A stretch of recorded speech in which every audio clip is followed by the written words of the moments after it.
Hi, and welcome to today's video. Thank you for joining me today. Today we're going to talk about long division of polynomials.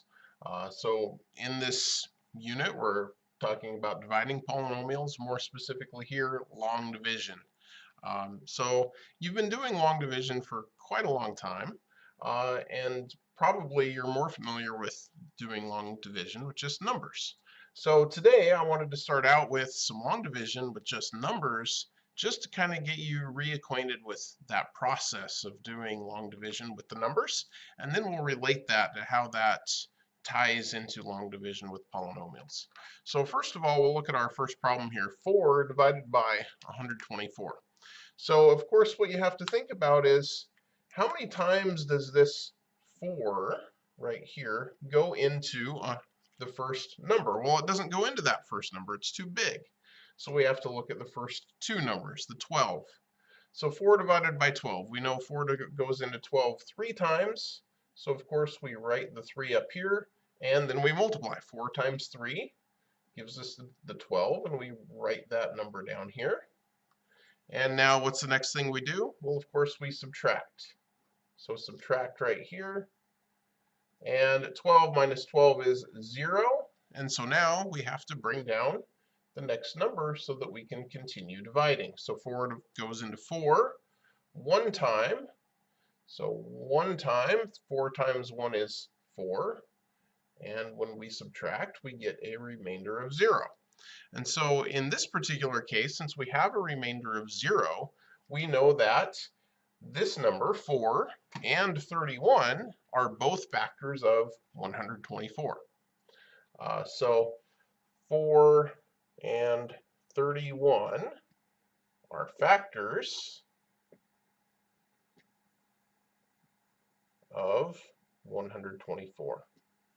Okay, in the next one here, so we think about that same process.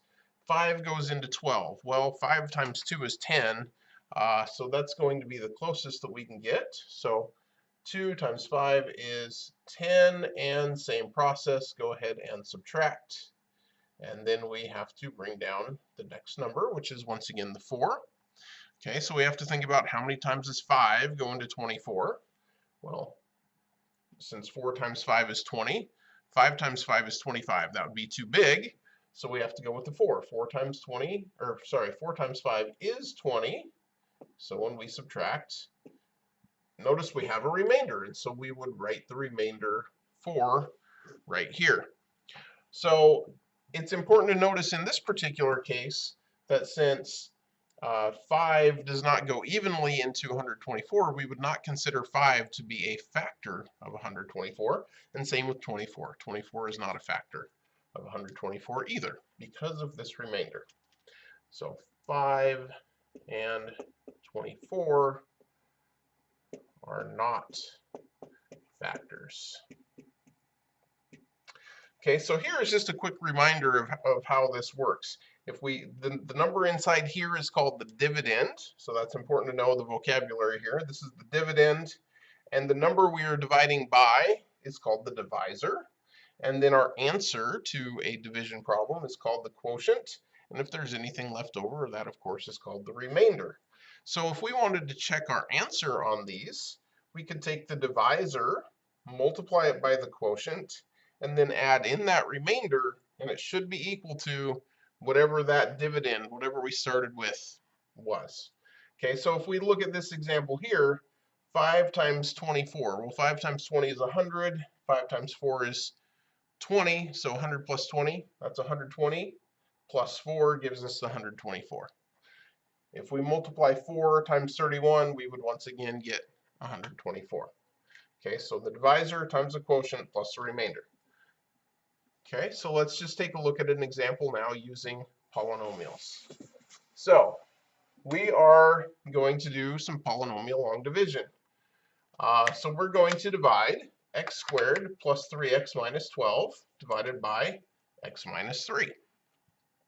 Okay, so once again, we're going to use that same thought process. How many times does x go into x squared? Or another way to think about it is, what times x is equal to x squared?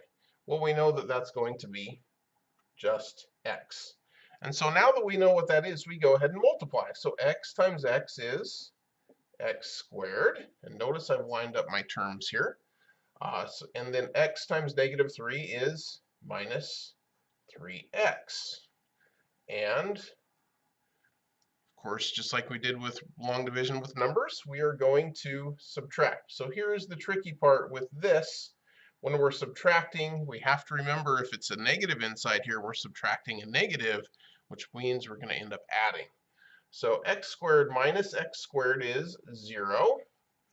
And then 3x minus a negative 3x is 3x plus 3x, which gives us 6x. And then just like before, we bring down the next term. Okay, if we had more terms after this, we would just go ahead and repeat that process until we got through all of the numbers. In this case, we'll be done after this next one. So we have to think about how many times is x going to 6x? Well, that's only going to be 6 times, because 6 times x is 6x. And 6 times negative 3 is negative 18. And now, of course, remember, when we subtract, we have to remember to subtract everything again. So 6x minus another 6x gives us 0. That's what we wanted to have happen there. And then negative 12 minus a negative 18, negative 12 plus 18, is going to be positive 6. So now if I'm to rewrite my answer, we had x minus 3, the divisor, times the quotient, which was x plus 6, and then add in the remainder, which was 6. And I'm going to go ahead and write remainder 6 up here. Okay, so there we go. There would be our answer to that after we have divided. Okay, so just one other quick example here. Determine whether each binomial is a factor of x cubed plus 8. And we're going to try x minus 2 and x plus 2. So remember, in order for it to be a factor, we have to have our remainder to be 0. So here, neither one of these are factors because the remainder is not 0. Okay, so just to kind of emphasize that. Now, the tricky thing on this one with x cubed plus 8 is we have to put in some extra placeholders because there is no x squared term and there is no x term. So we have to put in 0 placeholders here so that we get the right numbers that we need. Okay, so I have written those out. So remember, if you have a term missing, add in 0x to whatever power you need in there. So in this case, 0x squared and 0x. Okay, so we're going to go ahead and begin dividing. So x goes into x cubed how many times? So that's what we have to think about again. And in this case, we know that x squared times x is x cubed. So that's how many times it goes. And then x squared times negative 2, well, that's minus 2x squared. And remember, of course, we are going to subtract. So x cubed minus x cubed is 0. 0x squared minus a negative 2x squared. Minus a negative is going to be a plus. So plus 2x squared. Bring down the plus 0x.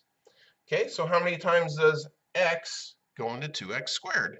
Well, in this case, it's going to be plus 2x times, because 2x times x is 2x squared. And 2x times negative 2, well, that's minus 4x. Again, subtract. So when we subtract, we get 0, and then 0 minus a negative 4 is 0 plus 4, so we get 4x. Bring down our last term, plus 8. How many times does x go into 4x? Well, that is 4 times. So 4 times x is 4x. 4 times negative 2 is negative 8. And so it might be tempting to look here and go, oh, well, that's all going to go away because 4x minus 4x is 0 and 8 minus 8 is 0, so it all goes away. But remember, we have to remember this subtraction. Don't get ahead of yourself and make those simple mistakes. 4x minus 4x is 0.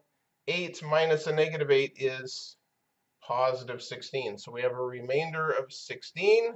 So x minus 2 is not a factor of that. Okay, so now the next one, x plus 2 when we divide into there. So we're going to do the same process. It's going to look very similar. So x squared again, we're going to have x cubed plus 2x squared. And when we subtract, we get 0x cubed minus 2x squared. So we're going to have minus 2x this time.